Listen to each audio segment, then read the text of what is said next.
को अच्छा नहीं लग रहा है, लेकिन प्रभु सब्र कर रहा है, क्योंकि एक समय प्रभु ने वो लोग के लिए मुकर्रर किया है। वैसा ही हम लोग भी अपने जीवन में हमारा जो दौड़ है उसमें सब्र रखें।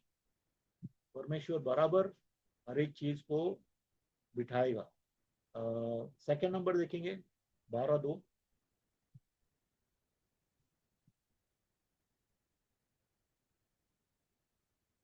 वचन वचन 2 ना पास्टर? यस यस, हाँ। ओके। और विश्वास के कर्ता और सिद्ध करने वाले यीशु की और लिए जो उसके आगे धरा था, लज्जा लज्जा की कुछ चिंता न करके क्रूस का दुख सहा और परमेश्वर की ओर जा बैठा। आमीन।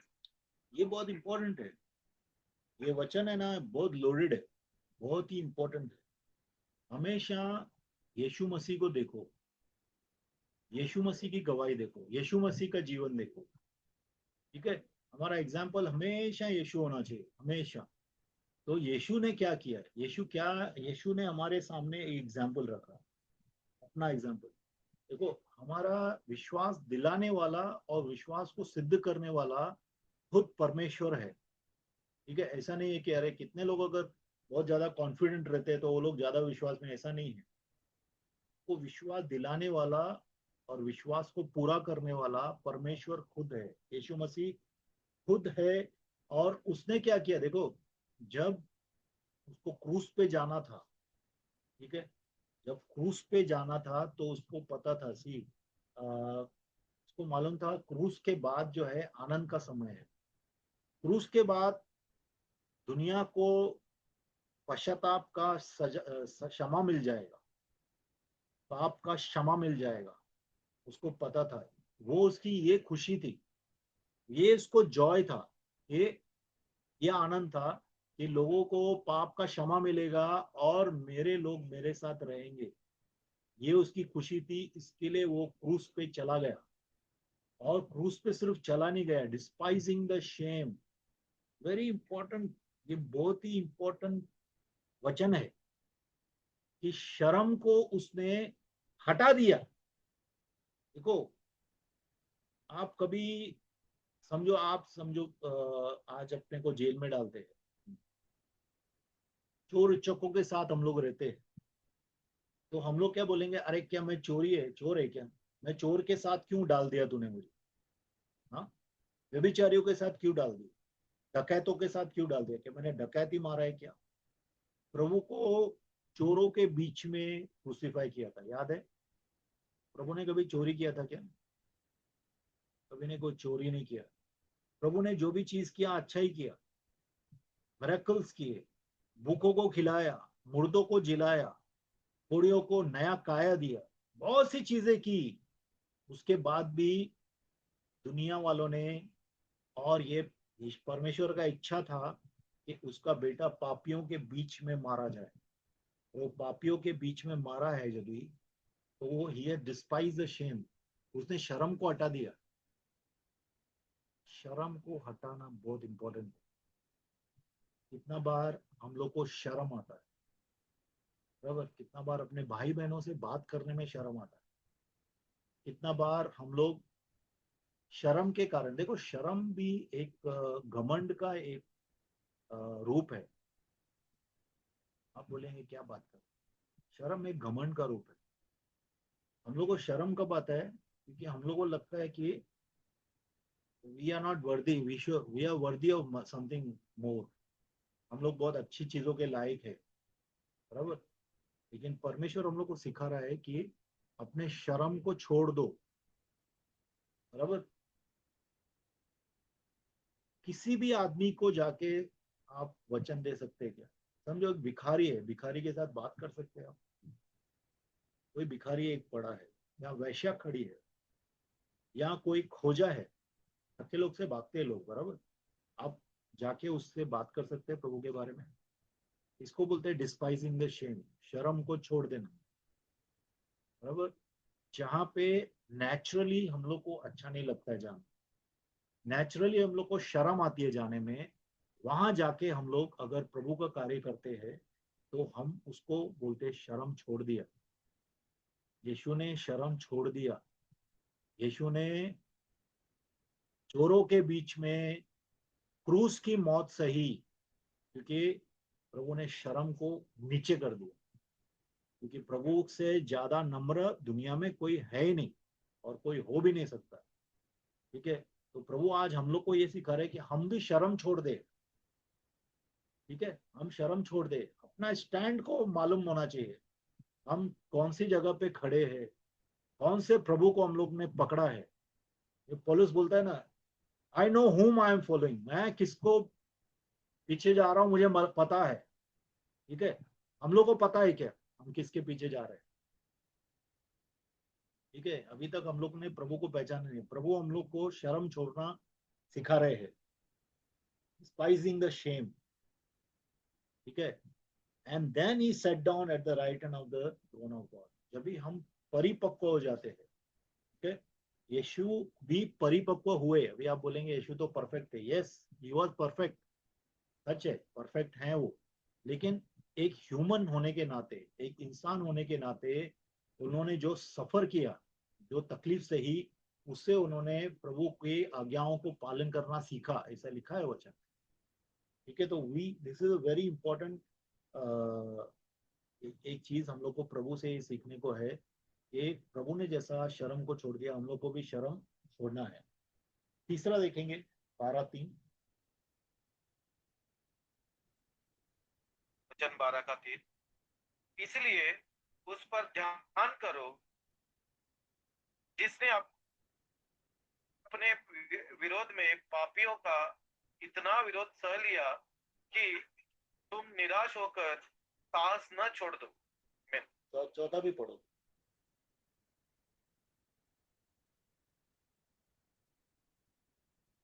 वचन 4। उससे ऐसी मुठभेड़ नहीं की कि तुम्हारा लहू बहा बहा हो और तुम तुम उस उपदेश को जो तुमको नहीं, पुत्रों के समान रुक दिया जाइए। जाता है भूल गए हो। रुकता 3 और 4। यीशु मसीह ने इतनी खिलाफत सही पापियों के द्वारा। देखो, वो यीशु की खिलाफत जो है उसको आप समझना चाहिए। जो पापी उसकी खिलाफत कर रहे थे उनके लिए ही प्रभु मारा गया, मारा जा रहा था। बराबर, पापियों के लिए मारा जा रहा था प्रभु। वही लोग खिलाफ आ रहे थे उनके, और इतनी खिलाफत उन्होंने सही। ठीक है, इतनी खिलाफत सही कि इतनी खिलाफत सही, लेकिन वो थका नहीं, डिस्करेज नहीं हुआ, निराश नहीं हुआ। लिखा है क्या प्रभु का वचन में किधर भी ये बहुत लोगों ने तकलीफ दिया प्रभु को और प्रभु निराश हो गए और सर पे हाथ रख के बैठ गए? लिखा है क्या? चारों सुसमाचारों में मुझे एक जगह दिखाओ जहां पे यीशु निराश होके ऐसे बैठे हैं। हाँ, लिखा है? नहीं लिखा है। यीशु कभी भी निराश नहीं हुए, बहुत सी तकलीफ सही।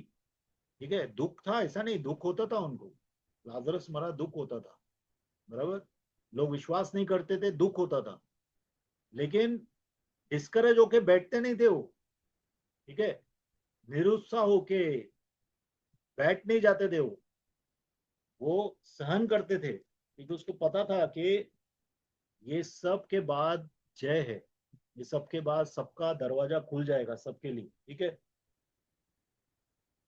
अभी तक देखो, खून बहाने तक रेजिस्ट करना, मतलब कि देखो, खून बहाने तक सामना करना, खून बहाने तक लोगों का सामना कर सकते हैं लोग। आपको कोई मार के जाएगा, चाटा मारेगा, ये करेगा वो करेगा, आप उसको माफ भी कर देंगे शायद, लेकिन पाप नहीं करूंगा, खून भी बह जाएगा, मैं पाप नहीं करूंगा। Resisted the sin, you are not resisted the sin. पाप, खून बहाने तक पाप का हम लोग ने पाप के खिलाफ में आए हैं। आप बोलो कितना लोग भी गिरे हैं पाप में, सच में आपने उसको मना किया था क्या? पाप को मना किया था क्या? नहीं मना किया था। आपने इतना मना किया था कि आपका खून बह गया? नहीं बह गया। बराबर। खून बहाने तक आपने पाप का सामना किया, पाप को ना बोला, ऐसा हुआ नहीं। वही यहाँ पे वही बोल रहा है, you are not resisted yet resisted to bloodshed. खून बहाने तक पाप का आपने सामना किया, अभी तक ऐसा हुआ नहीं है। ठीक है, अभी पांचवा पढ़ेंगे।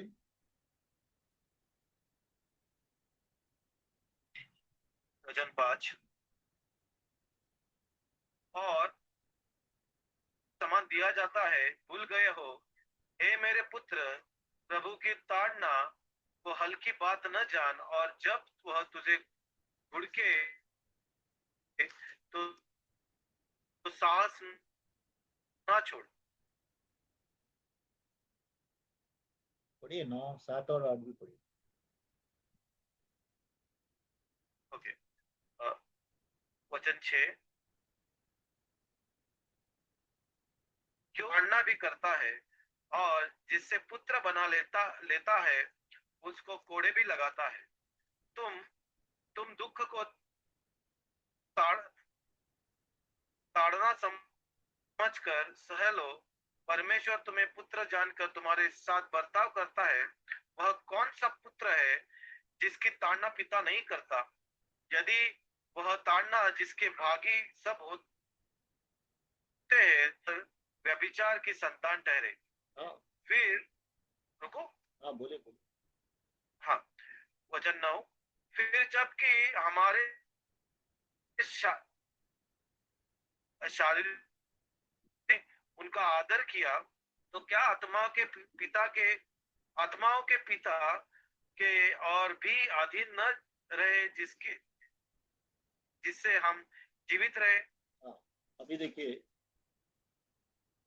परमेश्वर का वचन बोलता है, देखो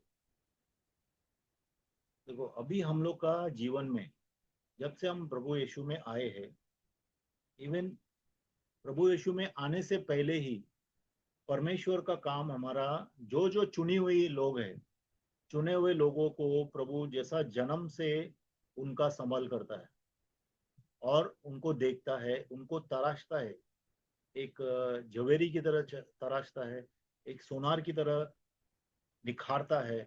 ठीक है, बहुत सी चीजें हमारे जीवनों में प्रभु करता है, प्रभु करता है। देखो, हमारे जीवन में तकलीफ आती है कितना बार, हमारे जीवन में बहुत सी चीजें होती है, वो परमेश्वर की इच्छा से आती है। क्यों आती है? कि हम प्रभु के जैसे बने।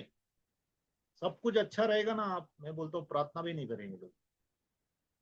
तो प्रभु कितना बार कितनी चीजों को अलाउ करता है हमारे जीवन में। ठीक है, प्रभु हम लोग को चेजन, मतलब हम लोग का क्या करता है, प्रभु हम लोग को सिखाता है, हम लोग को लाठी भी मारता है, सोटा भी मारता है। ठीक है, जो सच्चे परमेश्वर के लोग हैं, उनके शरीर पे और आत्मा में जख्म रहते हैं प्रभु के दिए हुए। क्योंकि परमेश्वर अपने बच्चों को सुधारता है अच्छी तरह से, वो बिगड़ा हुआ बाप नहीं है, तो बिगाड़ता नहीं है बाप। ठीक है, कितने लोग आज ऐसे पिताजी है जो अपने बच्चों को बिगाड़ देते हैं, लेकिन परमेश्वर स्ट्रिक्ट स्ट्रिक्ट भी है, वो प्रेमी भी है। ठीक है, वो अपने बच्चों को अपने जैसा बनाना चाहता है, इसलिए वह उसको डिसिप्लिन में लाता है, वह उनको अनुशासन में लाता है। इसके लिए हम लोग चेले भी है। ठीक है, हम प्रभु के बच्चे हैं, हम लोग चेले हैं, हम लोग प्रभु से सीखते हैं, प्रभु हम लोग को सिखाते हैं। ठीक है, और अगर हम लोग को हमारे जीवन में परीक्षा नहीं होती है, अगर हम लोग को प्रभु ताड़ना नहीं देता है, ठीक है, अगर हम लोग को दुख भी नहीं आता है, हमेशा खुशी रहते, कुछ होता ही नहीं है अपना जीवन में, सब कुछ बराबर ही चल रहा है, तो हम लोग परमेश्वर के असली बच्चे नहीं। वहां पे लिखा है कि हम लोग जो है व्यभिचार की औलाद है। अगर हम प्रभु से उपजाए गए हैं, तो प्रभु हमारे ऊपर अनुशासन लाएगा ही। अगर अनुशासन में नहीं आ रहे हम लोग, प्रभु ने अनुशासन हम लोग ऊपर नहीं रखा है। ठीक है, हम लोग सोचते हैं प्रभु के अनुग्रह में हम लोग कुछ भी चल सकते हैं, कैसे भी चल सकते हैं। ठीक है, कहीं पे भी उठ बैठ सकते हैं, कुछ भी खा पी सकते हैं। खाने पीने की बात मैं वो नहीं कर रहा हूँ, जैसा 6 दिन में शराब पीता हूँ, धूत रहता हूँ, ड्रग्स लेता हूँ, वैश्यावृत्ति करता हूँ, एकदम खराब फैशन करके घूमता हूँ, म्यूजिक पार्टियां करता हूँ, गाने सुनता हूँ, डिस्को में जाता हूँ, बार में जाता हूँ, तो हम प्रभु के बच्चे नहीं हैं। और प्रभु का कोई तारना नहीं आता है हम लोग इसमें। समझो ये सब आप कर रहे हैं, प्रभु आपको कुछ तारना नहीं देता है, कोई अनुशासन नहीं ले आता है, पवित्र आत्मा कभी आपको दुखी नहीं करता है, आप ऐसा ही करते रह रहे, उसमें कुछ आपको फर्क ही नहीं पड़ता है। पाप में रहो या नहीं रहो आपको फर्क नहीं पड़ता है अगर, तो इसका मतलब है आपका बोर्न अगेन नहीं हुए आप, you don't have born again experience, आप प्रभु के बच्चे नहीं बने हैं। क्योंकि प्रभु के बच्चों के साथ प्रभु तारना जरूर देता है, उनके जीवन में अनुशासन लेके आता है, क्योंकि परमेश्वर के बच्चों के अंदर परमेश्वर का अनुशासन अनिवार्य है, उसके बिना उसका बेटा नहीं रहते हम लोग। ठीक है, तो प्रभु का वचन क्लियरली यहाँ पे बताता है कि अगर अगर आपके जीवन में तारना नहीं है, प्रभु का अनुशासन नहीं है, तो आप व्यभिचार की औलाद है। हम लोग प्रभु की औलाद नहीं है, विचार की औलाद है। ठीक है, और लिखा है कि हमारे देखो हर एक आदमी, ज्यादातर लोग पूरे दुनिया में अपने बाप का आदर करते हैं। ठीक है, ये कितना बाप जो है वो दारू पीते, ये करते वो करते, वो बराबर बापता नहीं मन, अपना पितृत्व वो लोग ने बराबर नहीं निभाया, तो कितने लोगों का हार्ट में इज्जत नहीं करते बच्चे लोग। लेकिन ज्यादातर बच्चे लोग अपने पिता का इज्जत करते हैं, उनका ऑनर करते हैं, उनको आदर करते हैं। ठीक है, तो हम लोग अपने जो दुनिया के पिताजी है, कितना बार हम लोग को एक एक ऐसी चीजें बोलते हैं जो आपको अच्छी नहीं लगती है। ठीक है, अ, पिताजी को खुश करने के लिए हम लोग वो चीजें करते हैं, हम लोग पिताजी को सहन कर लेते हैं, उसका सुन लेते हैं, बराबर। अगर अर्थली फादर के लिए, दुनिया के बाप के लिए हम लोग को इतना आदर है, तो हमारे स्वर्गीय बाप के लिए कितना आदर होना चाहिए। दुनिया के बाप को हम लोग सुन के लेते हैं, तो हमारा हेवनली फादर जो परमेश्वर पिता परमेश्वर है, उसको हमारा हम कितना आदर करना चाहिए, ऐसा यहाँ पे बोलता है पुलिस, बराबर। वी हैव ह्यूमन फादर्स वो करेक्टेड, उन्होंने हमारा हम लोग को करेक्ट किया, हम लोग को ताड़ना दी। ठीक है, और हम लोग ने इज्जत के साथ आदर के साथ वो सब लिया, बातों को माना। तो उससे भी ज्यादा हमारा पिता परमेश्वर को हम लोग को नहीं मानना चाहिए क्या? अगर वो हमारे जीवन में कोई अनुशासन लाते हैं, तो हम लोग को लेना चाहिए कि नहीं? बहुत ही हल्के में लेते हैं, मैं खुद की बात भी बोल रहा हूँ। हम लोग परमेश्वर को बहुत हल्के में लेते हैं। परमेश्वर को हम लोग समझते हैं वो तो हमारा हमारा दोस्त है, गले में हाथ डाल के ना, यीशु प्रभु, बराबर, रो के पश्चाताप करते हैं, फिर हाथ निकाल लेते हैं, फिर शैतान के हाथ में गले में हाथ, और फिर चलते हैं जैसा चाहिए, अपने ही धुन में चलते हैं, बराबर। पाप में एकदम डूब जाते हैं, फिर एकदम गंदा बास आता है पाप से, फिर आते हैं प्रभु के पास, प्रभु धुला दे, साफ कर दे। एवरी टाइम वी कम, और परमेश्वर हमेशा हमें साफ करता है। ठीक है, फिर हम लोग, परमेश्वर का वचन कहता है कि इस दुनिया के लोग ऐसे ही होंगे, छुटकारा पाएंगे, चंगाई पाएंगे, लेकिन दुनिया के अंदर फिर से चले जाएंगे। लेकिन हम परमेश्वर के जाए हुए बच्चे हैं, हम प्रभु का जो चेजनिंग है, प्रभु का जो ताड़ना है, उसको ऑनर करना है, उसका आदर करना है। प्रभु ने बोला है मैं करूंगा, प्रभु को मैंने बोला है मैं करूंगा। ठीक है, कितना बार हम प्रभु को बोलते हैं लेकिन करते नहीं है। प्रभु ने जो बोला है हम लोग करते नहीं है, जो हमने प्रभु को बोला है वो भी हम लोग करते नहीं। We have to be serious, प्रभु के साथ गंभीर रहना बहुत जरूरी है। ठीक है, और कितना टाइम हुआ? हाँ, थोड़ा और देख लेते हैं। 12 देखिए, 12।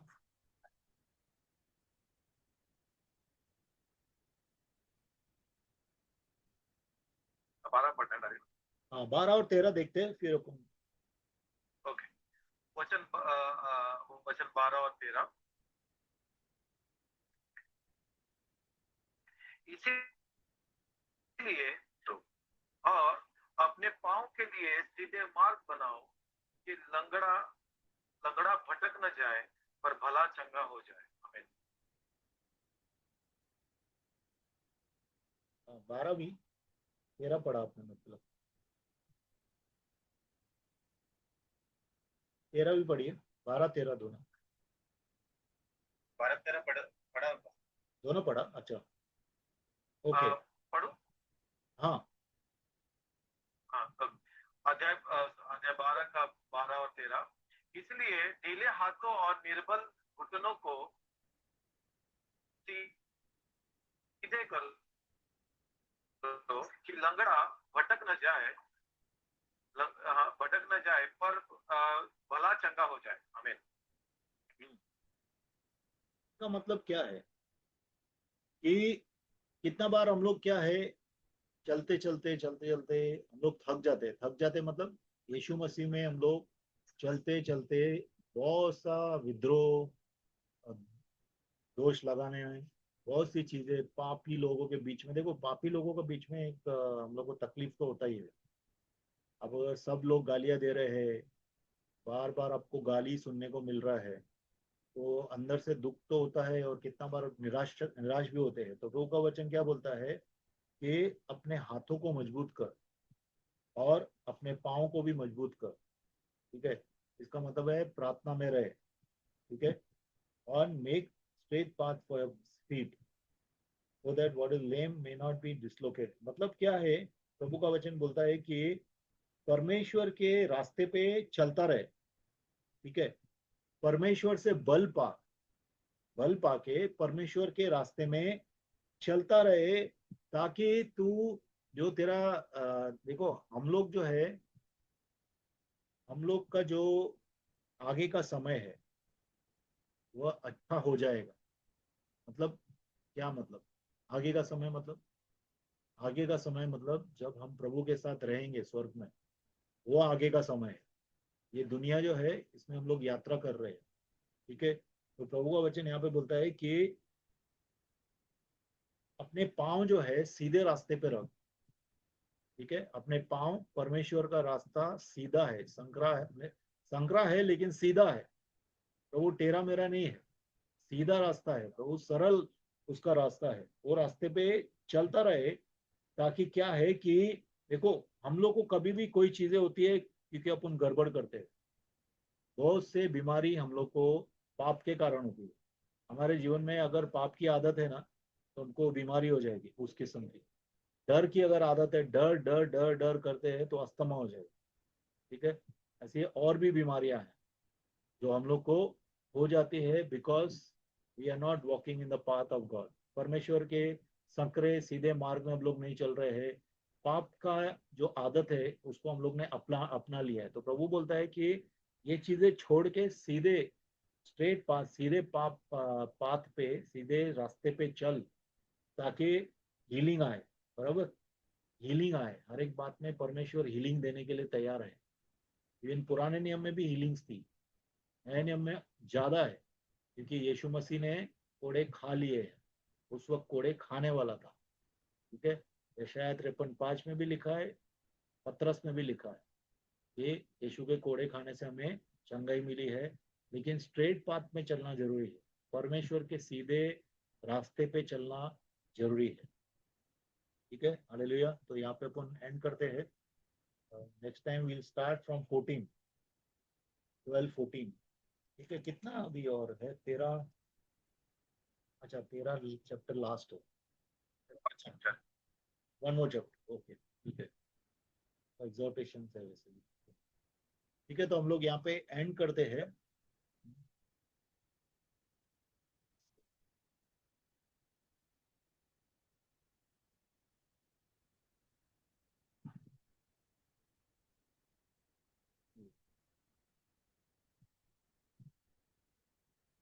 हाँ, है कुछ बोलना है?